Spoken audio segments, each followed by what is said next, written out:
ஓம் நமோ பகவதே வாசுதேவாய. ஓம் நமோ பகவதே வாசுதேவாய. ஓம் நமோ பகவதே வாசுதேவாய. பகவத்கீதை உண்மை உரிவில் அத்தியாயம் 2, கீதையின் உட்பொருள் சுருக்கம், பதம் 45. த்ரைகுண்ய விஷயா வேதா நிஸ்திரைகுண்யோ பவார்ஜுனா நிர்த்வந்தோ நித்ய சத்வஸ்தோ நிர்யோகக்ஷேம ஆத்மவான். வார்த்தைக்கு வார்த்தை தமிழ் அர்த்தம். திரைகுண்யா ஜட இயற்கையின் 3 குணங்கள் பற்றிய, விஷயாக விஷயங்கள், வேதாக வேத இலக்கியங்கள், நிஸ்திரைகுண்ய ஜட இயற்கையின் 3 குணங்களுக்கு மேற்பட்ட, பவ ஆவாய், அர்ஜுனா அர்ஜுனனே, நிர்த்வந்த்வக இரட்டைகள் அற்ற, நித்திய சத்வஸ்தோ தூய ஆன்மீக நிலையில், நிர்யோகக்ஷேம அடைதல் காத்தல் எனும் எண்ணங்களிலிருந்து விடுபெற்ற, ஆத்மவான் தன்னில் நிலை பெற்ற. மொழிபெயர்ப்பு மற்றும் பொருளுரை வழங்கியவர் தெய்வ திரு ஆசா பக்திவேதாந்த சுவாமி ஸ்ரீல பிரபுபாதர். மொழிபெயர்ப்பு. வேதங்கள் பொதுவாக பௌதிக இயற்கையின் முக்குணங்களை பற்றியவை. அர்ஜுனா, இம்3 குணங்களுக்கு அப்பாற்பட்டவனாக ஆவாயாக. எல்லா இருமைகளிலிருந்தும் விடுபட்டு பொருள்களை அடைதல், பாதுகாத்தல் ஆகிய கவலைகளிலிருந்தும் விடுபட்டு தன்னில் நிலை பெறுவாயாக. பொருளுரை. பௌதிக செயல்கள் அனைத்தும் 3 இயற்கை குணங்களின் செயல்களையும் வினைகளையும் கொண்டவை. பலன்களை எதிர்பார்த்து செய்யப்படும் அச்செயல்கள் ஜட உலகில் பந்தத்தை உண்டாக்கக்கூடியவை. புலநுகர்ச்சி தளத்திலிருந்து தெய்வீக தளத்திற்கு பொதுமக்களை படிப்படியாக உயர்த்துவதற்காகவே வேதங்களில் பலநோக்கு செயல்கள் விவரிக்கப்பட்டுள்ளன. பகவான் கிருஷ்ணரின் நண்பனும் சீடனுமான அர்ஜுனன் பிரம்ம ஜிக்ஞாசா, பிரம்மனை பற்றிய கேள்விகள் என்று தொடங்கும் வேதாந்த தத்துவத்தின் உன்னத நிலைக்கு உயருமாறு அறிவுறுத்தப்படுகிறான்.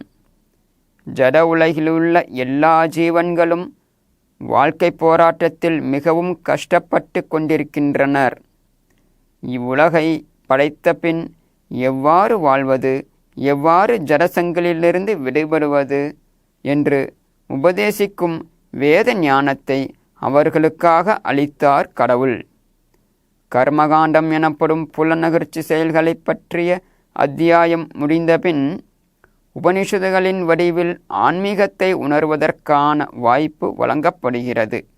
5வது வேதம் எனும் மகாபாரதத்தின் ஒரு பகுதியாக பகவத்கீதை இருப்பதைப் போலவே உபனிஷதுகள் பல்வேறு வேதங்களின் பகுதிகளாகும். உபனிஷதுகளே தெய்வீக வாழ்வின் தொடக்கமாகும். இவ்வுடல் இருக்கும் வரை பௌதீக குணங்களின் செயல்களும் விளைவுகளும் இருக்கும். இன்ப துன்பங்கள், வெப்பம் குளிர் போன்ற இரட்டைத்தன்மைகள் சகித்துக்கொள்ள ஒருவன் பயில வேண்டும். இதுபோன்ற இரட்டைத்தன்மைகளை சகித்துக் கொள்வதால் லாப நஷ்டத்திற்கான கவலைகளிலிருந்து விடுதலை பெறுகிறான். கிருஷ்ணரின் நல்லெண்ணத்தை முழுமையாக சார்ந்து முழு கிருஷ்ண உணர்வில் இருக்கும்போது இந்த தெய்வீக நிலை கிட்டுகிறது. இத்துடன் பக்திவேதாந்த பொருளுரை நிறைவடைகிறது. ஓம் அஜ்ஞான திமிராந்தஸ்ய ஞானாஞ்சனஷலாகயா சக்ஷுருன்மிலிதம் ஏன தஸ்மை ஸ்ரீ குருவே நமः. நம ஓம் விஷ்ணுபாதாய கிருஷ்ணப்ருஷ்டாய பூதலே ஸ்ரீமதே பக்திவேதாந்த ஸ்வாமின்னிதி நாமினே. நமஸ்தே சாரஸ்வதே தேவே கௌரவாணி பிரச்சாரிணே निर्विशेष शून्यवादी पाश्चात्य देशतारिणे। जय श्री कृष्ण चैतन्य प्रभु नित्यानंदा श्री अद्वैत गदाधरा श्रीवासादि गौरभक्त वृंदा। ஹரே கிருஷ்ணா கிருஷ்ண கிருஷ்ணா ஹரே ஹரே, ஹரே ராமா ராம ராமா ஹரே ஹரே. நாம் பெற்றிருக்கக்கூடிய இந்த மனித வாழ்வானது மிக மிக ஒரு முக்கியமான ஒரு பிறவி. ஏன்னா இருக்கக்கூடிய 84 லட்சம் வகையான பிறவிகளிலும் உயிரினங்களிலும் இப்போ மனித பிறவியில் மட்டும்தான் நம்மளுடைய நித்தியத்துவத்தை நம்மளால் புரிந்து கொள்ள முடியும். நாம் இந்த உடல் கிடையாது, ஜீவாத்மா அப்படிங்கிற அந்த விஷயம் நம்ம இதுக்கு முன்னாடி நம்ம நிறையா பகுதிகளில் நம்ம பார்த்துருக்குறோம். ஸோ அந்த ஜீவாத்மா இந்த உலகத்தில் எப்படிப்பட்ட வாழ்க்கையை வாழணும், அப்படி வாழ்வதன் மூலமாக தன்னுடைய நித்தியத்துவத்தை அடைய முடியும் அப்படிங்கிறத வேதங்களில் தெளிவாக கொடுக்கப்பட்டிருக்குது. ஸோ அந்த வழிமுறைப்படி நம்ம வாழ்க்கையை வாழ்ந்தோம் அப்படின்னா நம்ம வாழ்க்கை உயர்வு பெறும். இந்த மனித பிறவியானது ஒரு பிரசித்தி பெற்ற ஒரு வாழ்க்கைக்காக பயன்படுத்திக்கிறோம். அப்படி இல்லாமல் நமக்கு கீழ்நிலை பிறவிகளில் நம்ம, அதாவது விலங்குகள் பிறவிகளில் அது எப்படி வாழ்க்கை வாழ்ந்துக்கிட்டு இருந்தோமோ அதுபோலவே நாம்ளும் வாழ்க்கையை வாழ்ந்து கொண்டு இருந்தால் இந்த மனித பிறவி பெற்றிருப்பதற்குண்டான முக்கியத்துவத்தை நாமளே தாழ்த்தி கொள்வதன் மாதிரி. ஸோ அதற்காக இந்த வேத இலக்கியங்களில் நாம் பின்பற்றணும். அதாவது வேத இலக்கியங்களில் கொடுக்கப்பட்டிருக்கலாம் அறநெறிகள், அதாவது தர்மசாஸ்திரம் அப்படின்னு சொல்லலாம். ஸோ தர்மத்தை நாம் பின்பற்றுவதன் மூலமாக நம்ம படிப்படியாக வாழ்க்கையில் நம்ம முன்னேற முடியும். பொதுவாக தர்மம் அப்படின்னாவே அதற்கு உண்டான பொருள் என்னன்னா நம்மளுடைய இயற்கை குணம். உதாரணத்துக்கு ஒரு சர்க்கரை இருக்குதுன்னா அதோடைய இயற்கை குணமானது இனிப்பு. அது எந்த பொருளோடு கலந்தாலும் அதோடைய தன்மையானது மாறாது. ஒரு ஆறு இருக்குது அப்படின்னா அந்த ஆறோடைய இயற்கை குணம் நீரோட்டம் இருக்கிறது. அது வறண்டு போயிடுச்சுன்னா அது தன் நிலையிலிருந்து மாறி இருக்குதுன்னு அர்த்தம். ஸோ ஆறுன்னாவே அதோடைய தர்மம் நீரோட்டம் இருக்கக்கூடியது. அதுபோல் ஜீவாத்மக்களுடைய தர்மம் என்ன அப்படின்னு, உன்னத தர்மம் என்னன்னா சேவை செய்தல், பிறருக்காக நம்ம சேவை செய்தல். அதுவும் முக்கியமாக முழுமுதற் கடவுளுக்கு நம்ம சேவை செய்தல், அதான் நம்மளுடைய இயற்கை தர்மம். ஆனால் இந்த பௌதிக உலகத்தில் நம்ம அதை மறந்துட்டு நம்மளுடைய புலன்களுக்கும் நம்மளுடைய மனதிற்கும் நம்ம சேவை செய்து கொண்டிருக்கிறோம்.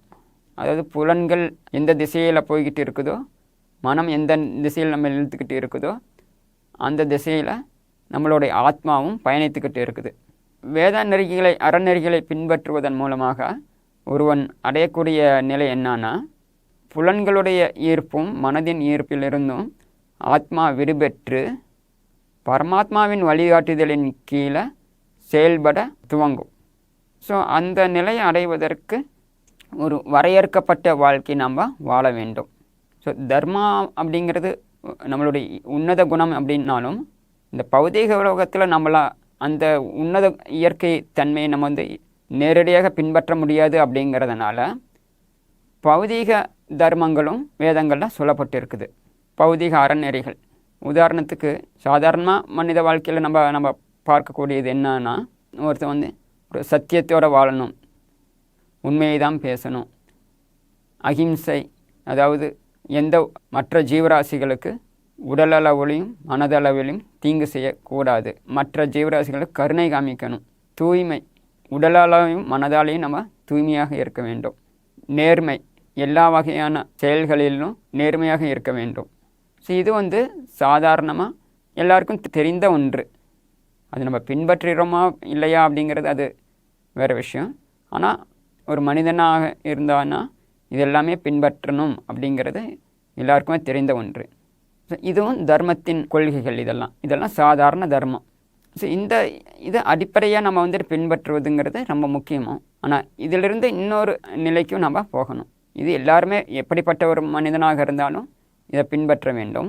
இதற்கு மேலே நம்ம எப்படிப்பட்ட வாழ்க்கை வாழணும் அப்படின்னா நம்மளுடைய குணங்களுக்கும் நம்மளுடைய கர்மாவின் அடிப்படையிலையும் ஒரு காலத்தில் செய்த புண்ணிய பாவ கர்மங்களின் பிரதிபலிப்பாக இந்த பிறவியில் ஒரு வகையான மனநிலையும் குணங்களும் நமக்கு அமைந்திருக்குது. எல்லாருமே சமநிலையில் நம்ம வாழ்க்கை வாழ்ந்துக்கிட்டு இருக்கிறது இல்லை. சமநிலையான மனநிலை கொண்ட மனநிலை பெற்று இருக்கவில்லை. ஒருத்தனுடைய ஒரு புத்தியானது ரொம்ப கூர்மையாக இருக்குது, ஒருத்தனுடைய பலமானது ரொம்ப உயர்ந்திருக்குது. ஸோ இந்த இதில் எல்லாமே ஏற்றத்தாழ்வுகள் இருக்குது. அது அடிப்படையில் நம்ம மனித வாழ்க்கையானது எப்படின்னா, நம்ம செய்யக்கூடிய செயல்களானது இந்த குணங்களின் அடிப்படையில் அமையணும் அப்படின்னு வழிவகுக்கப்பட்டிருக்குது. பொதுவாக இன்றைய காலகட்டத்தில் நம்ம செயல்கள் அப்படின்னா, ஒரு தொழில் அப்படின்னா என்ன செய்கிறோம்? ஒரு பிஸ்னஸ் எடுத்துக்கிட்டோம்னா, ஒரு டாப் கிளாஸ் மேனேஜ்மெண்ட்டில் இருக்கிறவங்க அவங்க கைட் பண்ணுவாங்க, இந்த ப்ராஜெக்ட் இப்படி தான் நடக்கணும் அப்படின்னு. அதுக்கு கீழே இருக்கிற ஜென்ரல் மேனேஜர்ஸ் என்ன பண்ணுவாங்க? அவங்க இந்த தனக்கு கீழே இருக்கிற ஒர்க்கர்ஸ்கிட்ட அவங்கள மேனேஜ் பண்ணுறது தான் அவங்களுடைய வேலை.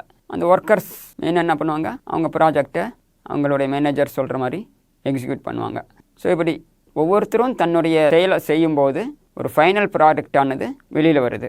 ஸோ இது இந்த நடைமுறை வாழ்க்கையில் நம்ம ஒரு கம்பெனியிலேருந்து நம்ம இப்படி தான் செயல்பட்டுக்கிட்டு இருக்கிறோம். இதை சாஸ்திரங்களில் அது எப்படி கொடுக்கப்பட்டிருக்குதுன்னா, முக்குணங்கள் இருக்குது. அதாவது சத்துவகுணம், ரஜோகுணம், தமோகுணம் அப்படின்னு. சத்துவகுணம் அப்படின்னா சாந்தமான குணம், ஒருவன் பெற்று இருக்கக்கூடிய சாந்தமான குணம். ரஜோகுணம் அப்படின்னா தீவிர குணம். தமோகுணம் அப்படின்னா மந்தமான குணம், மந்த நிலை. இந்த முக்குணங்களின் அடிப்படையில் 4 வகையான தொழில்கள் பிரிக்கப்பட்டிருக்கு சமுதாயத்தில். இது எல்லாமே பௌதிக ரீதியான செயல்கள் தான். இது எதுவுமே ஆன்மீகத்துக்கும் அதுக்கும் சம்மந்தம் கிடையாது.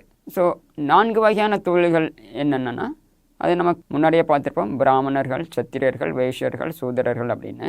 பிராமணர்களுக்கு உண்டான தொழில் என்ன அப்படின்னா, அவங்களுடைய குணம் எப்படி இருக்கும் அப்படின்னா, அறிவு மிகுந்து இருக்கும், அமைதியாக இருப்பாங்க, தூய்மையுடன் இருப்பாங்க. அது உடல் மன தூய்மை, முக்கியமாக மன தூய்மை.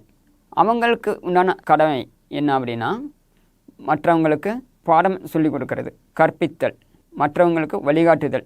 எப்படி ஒரு ஆஃபீஸில் வந்துட்டு ஒரு டாப் லெவல் மேனேஜ்மெண்ட் வந்து ஒரு நெக்ஸ்ட் லெவலில் இருக்கிறவங்களுக்கு வழிகாட்டுறாங்களோ, அதுபோல் பிராமணர்களுடைய தொழிலானது மற்ற சமுதாயத்தினருக்கு வழிகாட்டணும். சத்திரியர்கள் மனநிலை கொண்டவர்களுடைய குணங்கள் எப்படி இருக்கும்னா, அவங்க தைரியமாக இருப்பாங்க, தலைமை தாங்குவாங்க. ஸோ அவங்களுடைய கடமை எப்படின்னா, மற்றவங்களுக்கு பாதுகாப்பு கொடுக்கறது, ஆட்சி செலுத்துறது, நீதியை காக்கிறது. ஸோ இது எல்லாமே முக்கியம். ஒரு சமுதாயத்தில் இந்த ஒரு பாதுகாப்பு கொடுக்கணும், ஆட்சி செலுத்தணும், நீதியை காக்கணும். இதெல்லாம் ரொம்ப ரொம்ப முக்கியமான ஒன்று. ஒரு வைஷ்யர்களுடைய குணங்கள் எப்படி இருக்கும் அப்படின்னா, உற்பத்தி மனப்பான்மை இருக்கும். அது பொருட்களை உற்பத்தி செய்யணும் அப்படிங்கிறது. பொருட்களாக இருந்தாலும், விவசாயமாக இருந்தாலும், இதாக இருந்தாலும் உற்பத்தி பண்ணணும். பிறகு பொருளாதார முன்னேற்றம், பொருளாதார சிந்தனை இருக்கும். எல்லாருக்கும் எல்லா வகையான பொருளும் கிடைக்க வேண்டும் அப்படிங்கிறது, லாப நஷ்டம் நோக்கத்தோடு இல்லாமல். ஸோ அவங்களுடைய கடமை என்ன அப்படின்னா, விவசாயம், வியாபாரம், பசுக்களை பாதுகாத்தல், இந்த மாதிரியான கடமைகள். இதுவும் சமுதாயத்தில் மிக மிக அவசியம். 4வதாக சூத்திரர்களுடைய கடமைகள் என்ன அப்படின்னா, பிறருக்கு உதவி செய்தல். அவங்களோட குணமே எப்படி இருக்கும்னா, மற்றவங்களுக்கு உதவி செய்யணும் அப்படிங்கிற மனப்பான்மை, ஏதாவது ஒரு செயல்பாடு செய்யணும். ஸோ ஆக இந்த சமுதாயமானது பிராமணர்கள், சத்திரர்கள், வைஷ்யர்கள், சூத்திரர்கள் அப்படிங்கிறது 4 பிரிவினர்களாக பிரிக்கப்பட்டு, ஒவ்வொருத்தரும் தன்னுடைய செயல்கள் செய்யும்போது சமுதாயமானது வளர்ச்சி பெறுது. இது வர்ணாசிரம தர்மத்தின் பங்கு. இது வர்ணத்தின் அடிப்படையில் இப்போ பார்த்தோம். இதுவே ஆசிரமங்கள் அடிப்படையில், ஆசிரமங்கள்ங்கிறது என்னன்னா, நம்மளுடைய வாழ்க்கை நிலையானது என்றுமே ஒரே நிலையில் இருக்கக்கூடியது இல்லை. நம்ம பிறந்ததிலிருந்து பாலிய பருவம், கௌமார பருவம், முதிர்வடையக்கூடிய பருவம், இதெல்லாம் எப்படி வயதுக்கு தகுந்தாற் போல் மாறிக்கிட்டு இருக்குதோ, அதுபோல் நம்மளுடைய ஆசிரம நிலையும் மாறிக்கொண்டே இருக்கும். முதல் நிலையில் இருக்கக்கூடியது பிரம்மச்சாரி ஆசிரம். இந்த பிரம்மச்சாரி ஆசிரமில் அதாவது மாணவர்கள் நிலை அப்படின்னு சொல்லக்கூடியது. இதில் கல்வி கற்றுக்கொள்ள வேண்டும், ஒரு கட்டுப்பாடோட வாழ்க்கை வாழ வேண்டும். கட்டுப்பாடு அப்படின்னாவே எல்லா வகையான ஆசிரமங்கள் இருக்கக்கூடியவங்களும் பின்பற்றக்கூடியது தான். இருந்தாலும் இது மாணவர்கள் நிலையில் முழு மனதோடு ஈடுபட்டு மனதையும் புலன்களையும் கட்டுப்பாட்டுக்குள் கொண்டு வர வேண்டும். அப்படி கட்டுப்பாட்டுகள் கொண்டு வரும்போது அடுத்து வரக்கூடிய நிலையில், அதாவது கிரகஸ்தர், வானப்பிரஸ்த, சன்னியாச நிலையில் அது தானாகவே மனமும் புலன்களும் ஆத்மாவுக்கின் கீழே செயல்பட தொடங்கும். ஸோ இது பிரம்மச்சாரி நிலை, ஆரம்ப நிலை. அடுத்தது கிரகஸ்தர் நிலை, அதாவது குடும்ப வாழ்க்கையில். இதில் பொறுப்பு, குடும்பத்தை பாதுகாக்கணுங்கிற பொறுப்பு, பணம் சம்பாதித்தல். ஸோ இதெல்லாம் வந்துட்டு இந்த மாதிரியான செயல்கள்லாம் கிரகஸ்தர் நிலையில் செய்ய வேண்டிய ஒன்று. மூன்றாவதாக இருக்கக்கூடிய ஒரு மனிதன் அடைய வேண்டிய நிலை என்னன்னா வானப்பிரஸ்தர் நிலை. எதுவுமே இந்த இதில் பிரம்மச்சாரி நிலை, கிரகஸ்தர் நிலை, வானப்பிரஸ்தர் நிலை, சன்னியாசி நிலை எதுவுமே நிரந்தரமான ஒன்று கிடையாது. இது எல்லாமே பௌதிக குணங்களுக்கு உட்பட்ட ஒன்று, முக்குணங்களுக்கு உட்பட்ட ஒன்று. சத்துவகுணம், ரஜோகுணம், தமோகுணம் அப்படிங்கிற அந்த 3 குணங்களுக்கும் உட்பட்ட ஒன்று. ஸோ இப்போ வானப்பிரஸ்தர் நிலையில் வந்துட்டு நம்ம அவங்களுடைய செயல் என்னவா இருக்கணும் அப்படின்னா, குடும்ப வாழ்க்கையில் இருக்கிற ஒருத்தர் வந்து மெல்ல மெல்ல இந்த உலக வாழ்க்கையிலிருந்து விடுபட்டு ஆன்மீகத்தை பின்பற்ற வேண்டும். ஆன்மீக வாழ்க்கை மேலே கவனம் செலுத்த வேண்டும். அது வானப்பிரஸ்தர் நிலையில். 4ஆவதாக இருக்கக்கூடியது சன்னியாசி நிலை. சன்னியாசி நிலை அப்படிங்கிறது என்னென்னா, வாழ்க்கையில் முழுமையாக ஆன்மீகத்தின் மேலே கவனம் செலுத்த வேண்டும். அது முழு ஆன்மீக வாழ்க்கையை வாழ வேண்டும். அதற்காக இந்த உலக வாழ்க்கையிலிருந்து விடுபட்டு இருக்க வேண்டும். முழு தியாகம் செய்ய வேண்டும். பௌதிக வாழ்க்கையிலிருந்து விடுபட்டு செயல்பட வேண்டும். அது சன்னியாசி நிலை. ஸோ இது வந்து வர்ணாசிரமத்தின் அடிப்படையில் சமுதாயங்களாக பிரிக்கப்பட்டு இப்படி வாழணும் அப்படிங்கிறது தர்ம சாஸ்திரங்களில் கொடுக்கப்பட்டிருக்கு. ஆனால் ப்ராக்டிக்கலாக இந்த மாடர்ன் ஏஜில் பார்த்தோம் அப்படின்னா, வர்ணாசிரம தர்மம் அப்படிங்கிறது சமுதாயத்தில் யாரும் நேரடியாக பின்பற்றுவது கிடையாது. மறைமுகமாக பின்பற்றிக்கிட்டு இருக்கிறோம். எப்படி ஒரு கம்பெனி இருக்குதுன்னா அதில் வந்து டாப் லெவல் மேனேஜ்மெண்ட் இருக்குது, அதுக்கு கீழே ஜென்ரல் மேனேஜர்ஸ் இருக்கிறாங்க, அவங்களுக்கு கீழே சூப்பரிண்டன்ஸ் இருக்கிறாங்க, அவங்களுக்கு கீழே ஒர்க்கர்ஸ் இருக்கிறாங்களோ, அதில் வந்து எந்த ஒரு மாற்றம் இல்லையோ, அதுபோல் ஒவ்வொரு துறைகளிலும் இந்த சமுதாயத்தில் இருக்கக்கூடிய 4 குணங்களை பெற்றிருக்கக்கூடிய மக்கள் வந்துட்டு செல்வட்டுக்கிட்டு தான் இருக்கிறாங்க. அதனால் அது வர்ணாசிரம தர்மமானது மறைமுகமாக அது செயல்பட்டுக்கிட்டு இருக்குது. ஆனால் யாரும் வந்துட்டு இதை வந்துட்டு இதிலிருந்து வளர்ச்சி அடைவது கிடையாது. எல்லாமே தன்னுடைய லாப நோக்கத்திற்காக தான் செயல்பட்டுக்கிட்டு இருக்கிறாங்க இறுதி காலம் வரைக்கும், பௌதிக லாபத்திற்காக. ஆனால் வேதங்கள் சிபாரிசு செய்யப்படுறது என்ன அப்படின்னா, இந்த பௌதிக லாபத்திற்காக செயல்படாமல் தன்னுடைய ஆத்மாவின் நித்தியத்துவத்திற்காக செயல்பட வேண்டும் அப்படிங்கிறது தர்மத்தின் உள்நோக்கமாகும். அப்போ ஆத்மாவின் நித்தியத்துவத்தை அடைவதற்கு நம்ம என்ன செயல்பட வேண்டும், எப்படி செயல்படணும்னா அதற்கு யோக முறையை நம்ம பயில வேண்டும். இது அடுத்த நிலை. தர்மம் அப்படிங்கிறது அடிப்படையாக ஒருத்தர் வந்துட்டு தெரிந்து கொள்ள வேண்டும். அதுவே வாழ்க்கையில் நம்ம இறுதி காலம் வரைக்கும் அதன்படி செயல்படுறது போதாதது. நம்முடைய நித்தியத்துவத்தை அடைவதற்காக மேலும் நம்மளுடைய செயல்பாடானது எப்படி இருக்குன்னா, ஒரு யோக முறையை பயில வேண்டும். அந்த யோக நிலையும் நம்மளுடைய குணங்களுக்கு ஏற்ப, அதாவது நம்மளுடைய ஆசைகளுக்கு ஏற்ப 4 நிலைகளில் அமைந்திருக்குது. அடிப்படையாக நம்ம செயல்படக்கூடியது என்னன்னா கர்மயோகம் அப்படின்னு சொல்லக்கூடியது. கர்மயோகம் அப்படிங்கிறது என்னென்னா, நம்மளுடைய மனசில் நம்ம பல விஷயங்கள் நம்ம வந்துட்டு நம்ம அடையணும் அப்படின்னு இருக்கக்கூடிய மனநிலையில் இருக்கக்கூடிய மக்கள், அது பணம் சம்பாதிக்கணும் அப்படின்னு இருக்கக்கூடிய மக்கள், இந்த வர்ணாசிரம தர்மத்தின் அடிப்படையில் ஏதாவது ஒரு தொழிலை செயல்பட்டு அதன் மூலமாக பெறக்கூடிய லாபத்தை உனக்கோ அல்லது உன்னதுக்கு குடும்பத்திற்கோ மட்டுமே கொடுக்காம நம்மளுடைய உன்னத தர்மத்தை பின்பற்றுவதற்காக நம்ம அது கொடுக்க வேண்டும் அப்படின்னு வரையறுக்கப்பட்டிருக்குது. அது பரம்பொருள் கிருஷ்ணருக்காக அதை அர்ப்பணிக்க வேண்டும் அப்படின்னு சொல்லப்பட்டிருக்கு. இந்த கர்மயோகமும் இது முதல் நிலை தான், யோகத்தினுள்ள முதல் நிலை. இப்படி கர்மயோகத்தை நம்ம பின்பற்றி கொண்டே வந்தோம் அப்படின்னா ஒரு சமயத்தில் நமக்கு இந்த பௌதிக புலன் பொருட்கள் மேல் உண்டான மோகமானது நம்ம முற்றிலுமே விடுபட்டு ஒரு ஞானம் அப்படிங்கிற ஒரு நிலைக்கு நம்மளால் வர முடியும். அப்போது நாம் ஞான யோகத்தை நம்ம பின்பற்ற வேண்டும். ஞானம் அப்படின்னாவே பொதுவாக என்னென்னா நாலேஜுங்கிறது பௌதிக ஞானமும் ஆன்மீக ஞானமும் இது இரண்டையும் நம்ம தெரிந்து கொள்ள வேண்டும். எப்படி ஒரு ஸ்டூடெண்ட் லைஃப்பில் நம்ம இந்த காலகட்டத்தில் நம்ம ஒரு மெட்டீரியல் நாலேஜ் நம்ம தெரிஞ்சுக்கிட்டு இருக்கிறோமோ, ஞான யோகத்தில் எப்படின்னா ஆன்மீகத்தை பற்றின ஞானத்தை நம்ம தெரிந்து கொள்ள வேண்டும். இந்த ஞான யோகத்தில் நம்ம தெரிந்து கொள்ள வேண்டிய அடிப்படையான ஒன்று என்னன்னா, நான் பிரம்மன் அப்படிங்கிற அந்த ஞானம், நான் நித்தியத்துவத்தை கொண்டவன் அப்படிங்கிற அந்த ஞானம். ஒரு ஏணி அப்படின்னு சொல்லலாம். நான் இந்த உடலல்ல, நான் நித்தியத்துவம் கொண்ட ஒரு பிரம்மன் அப்படிங்கிற அந்த ஞானத்தை நம்ம உணர்றது. தெரிந்து கொள்வது மட்டும் கிடையாது, உணர்றது. இந்த உணர்வு மட்டுமே முழுமையாக நம்ம இறுதியான உணர்வு கிடையாது. இதற்கு மேலும் நம்ம உணர வேண்டியது இன்னும் நிறைய இருக்குது. அது என்னன்னா அஷ்டாங்க யோகம் அப்படிங்கிற அந்த யோக பயிற்சியை நம்ம பின்பற்றும் போது நாம் பரம்பொருளோடைய அம்சம் அப்படிங்கிறது நம்மளால் புரிஞ்சுக்க முடியும். அதாவது அஷ்டாங்க யோகம் அப்படின்னா 8 நிலைகளை பின்பற்றி யோகம் வாழ்க்கையை வாழ்கிறது. அந்த 8 நிலைகள் என்னென்னா யமா, நியமா, ஆசனா, தியானா, தாரணா, பிரத்யாகாரா, பிராணாயாமா, தியான, சமாதி. ஸோ இந்த 8 நிலைகள் யமா, நியமா, ஆசனா, பிரத்யாகாரா, பிராணாயாமா, தியான, சமாதி, தாரணா, சமாதி. ஸோ இந்த 8 நிலைகள்லையும் மனதையும் புலன்களையும் ஒரு நிலைப்படுத்தி தன் இதயத்தில் பரம்பொருள் பரமாத்மாக வீற்றிருக்கிறார் அப்படிங்கிற நிலையை அடையிறது. இது 2வது நிலை. அந்த யோகத்தை பயிலக்கூடிய ஒரு ஏணி படிக்கற்களில் 2வது நிலை. இதற்கு மேலும் நம்ம மேலோங்கி நம்மளுடைய சனாதன தர்மம், நம்மளுடைய உண்மையான தர்மம் என்ன அப்படிங்கிறத அதை புரிந்து கொள்ள முற்பட வேண்டும். அதுதான் வேதங்களில் சொல்லப்பட்டிருக்கிறது. என்னென்னா ஜீவேர சுரூபகோய் கிருஷ்ணேர நித்யதாஸ். ஜீவாத்மாக்களின் உன்னத நிலை கிருஷ்ணருக்கு நித்தியமாக சேவை செய்வது அப்படின்னு சொல்லப்பட்டிருக்கு.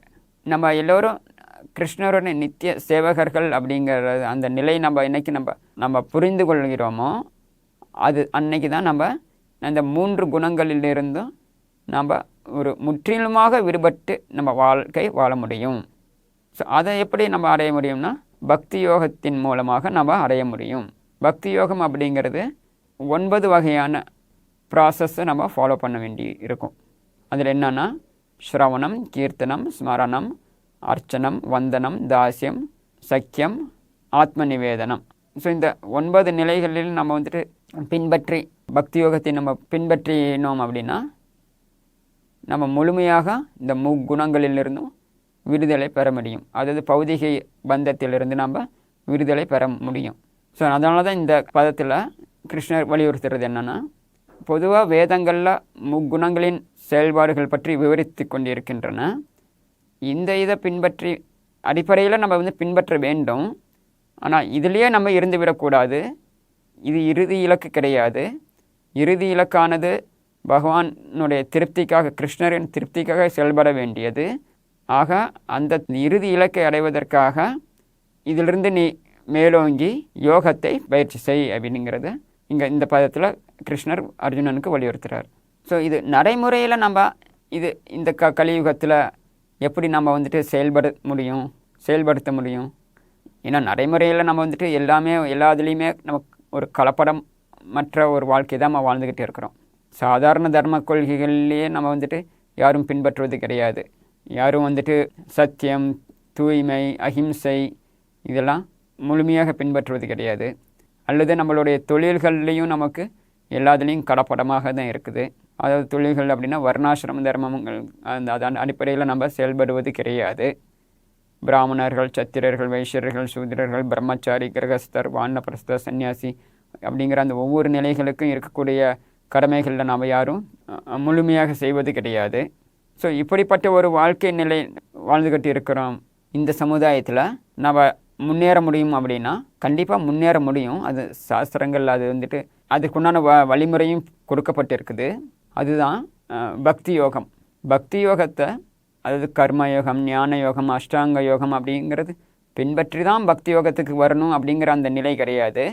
இந்த பக்தி யோகத்தை நம்ம சைத்தன்ய மகாபிரபுவின் வழிகாட்டுதன் கீழே நம்ம நேரடியாக துவங்கவும் முடியும். அதுதான் இந்த கலியுகத்துக்கு சிபாரிசு செய்யப்பட்ட வழிமுறை. கர்மயோகமோ, ஞான யோகமோ, அஷ்டாங்க யோகமோ நம்ம இந்த கலியுகத்துக்கு சிபாரிசு செய்யப்படலை. ஏன்னா இது இதனால் சாதாரண தர்மத்தையே ஒருவன் பின்பற்ற முடியாத சூழ்நிலையில் இருக்கும்போது இந்த மாதிரியான யோக பயிர் கர்மா, ஞான, அஷ்டாங்க யோகத்தின் மூலமாக ஒருவன் ஆரம்பிக்கலாம். ஆனால் அதில் அதோடைய பலனை நம்ம அடைய முடியுமா அப்படின்னா அது ஒரு சாத்தியமாகாத ஒன்று. ஆனால் சைத்தன்ய மகாபிரபுவின் கருணையில் நம்ம இந்த சங்கீர்த்தன யக்னத்தில் நம்ம வந்து பின்பற்றினோம் அப்படின்னா, அதாவது நாமத்தின் பகவானுடைய புனித நாமங்களை நம்ம உச்சரித்தோம் அப்படின்னா, ஹரே கிருஷ்ணா கிருஷ்ண கிருஷ்ணா ஹரே ஹரே, ஹரே ராமா ராம ராமா ஹரே ஹரே, இந்த நாமத்தை நம்ம உச்சரித்து, அதாவது ஸ்ரவணம் அப்படிங்கிற அந்த பக்தி யோகத்தை நிலையை நம்ம வந்து பின்பற்றினோம் அப்படின்னா, ஸ்ரவணம் கீர்த்தனம் இந்த 2 நிலைகளில் நம்ம வந்து பின்பற்றினோம் அப்படின்னா நம்ம வாழ்க்கை உன்னத வாழ்க்கையாக வாழ முடியும் அப்படிங்கிறத சைத்தன்ய மகாபிரபு உறுதியளித்திருக்கிறார். இதுவே இந்த முக்குணங்களில் தாக்குதலின் கீழே இருந்து வெளியில் வருவதற்காக இந்த கலியுகத்தில் சிபாரிசு செய்யப்பட்ட வழிமுறை. நம்ம இந்த ஒரு எளிமையான பயிற்சிகள் நம்ம வந்து முழு மனதோடு நம்ம செயல்பட்டோம் அப்படின்னா நம்மளுடைய வாழ்வானது உன்னத வாழ்க்கையை நம்மளால் வாழ முடியும். இத்துடன் இந்த பகவத்கீதை இந்த வகுப்பை நம்ம நிறைவு செய்து கொள்வோம். ஸ்ரீமத் பகவத்கீதா கி ஜெய். விஸ்வகுரு ஸ்ரீல பிரபுபாத் கி ஜெய்.